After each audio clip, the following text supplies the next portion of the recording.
I went early in the morning to Ujire. ಆಗ ಅವರ ಆಬ್ಸೆನ್ಸಲ್ಲಿ ಏನು ಇನ್ವೆಸ್ಟಿಗೇಷನ್ ಮಾಡಬೇಕು, ಲೋಕಲ್ ಪೊಲೀಸ್ ಆಬ್ಸೆನ್ಸಲ್ಲಿ ಏನು ಇನ್ವೆಸ್ಟಿಗೇಷನ್ ಮಾಡಬೇಕು ಅನ್ನೋದನ್ನ ಚಾಕ್ಔಟ್ ಮಾಡ್ಕೊಂಡಿದ್ದೆ.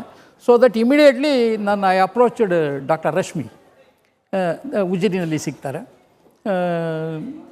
ಸ್ಟಾರ್ಟಿಂಗಲ್ಲಿ ನಾನು ಅಷ್ಟೇ ಪರಿಚಯ ಮಾಡಿ ನಾನು ಐ ಆಮ್ ನಾಟ್ ಇದು ಡಿಗ್ ಮಾಡಿಲ್ಲ ಏನು ವಿಚಾರನ. ಒಳಗೆ ಹೋಗಿ ನಾನು ಇಂಟ್ರೊಡ್ಯೂಸ್ ಮಾಡ್ಕೊಂಡೆ, I am Soujanya case investigation officer CID ಹೀಗೆ ಬಂದಿದ್ದೇನೆ, ಹೀಗೆ ಇದು ನೀವು ವರ್ಡ್ ಬೈ ವರ್ಡ್ ಎಕ್ಸ್ಪ್ಲೈನ್ ಮಾಡಬೇಕಾಗ್ತದೆ, ಇದನ್ನು PM ರಿಪೋರ್ಟನ್ನು ಎಕ್ಸ್ಪ್ಲೈನ್ ಮಾಡಬೇಕು. That is only available things. ಈಗ ಡೆಡ್ ಬಾಡಿ ಇಲ್ಲ, ಯಾವುದೂ ಇಲ್ಲ, ಏನಿಲ್ಲ. ನೀವೇ ಲಾಸ್ಟಿಗೆ ಅದು PM ಮಾಡುವಾಗ ಅವರ ಡೆಡ್ ಬಾಡಿಯನ್ನು ನೋಡಿದ್ದು ಮತ್ತು ವೀಕ್ಷಿಸಿದ್ದು ಮತ್ತು ಒಳವಕ್ಕೂ ವೀಕ್ಷಿಸಿದ್ದು ಈಗೆಲ್ಲ ಇದೆ ಅಂತ ಹೇಳಿದರು. ಆಗ ಅವರು ಹೇಳಿದರು, ಇಲ್ಲ ರೇಪೇ ಆಗಿಲ್ಲ ಅದಕ್ಕೆ ಅಂತ. ಅವರು she has voluntarily expressed, I has not asked.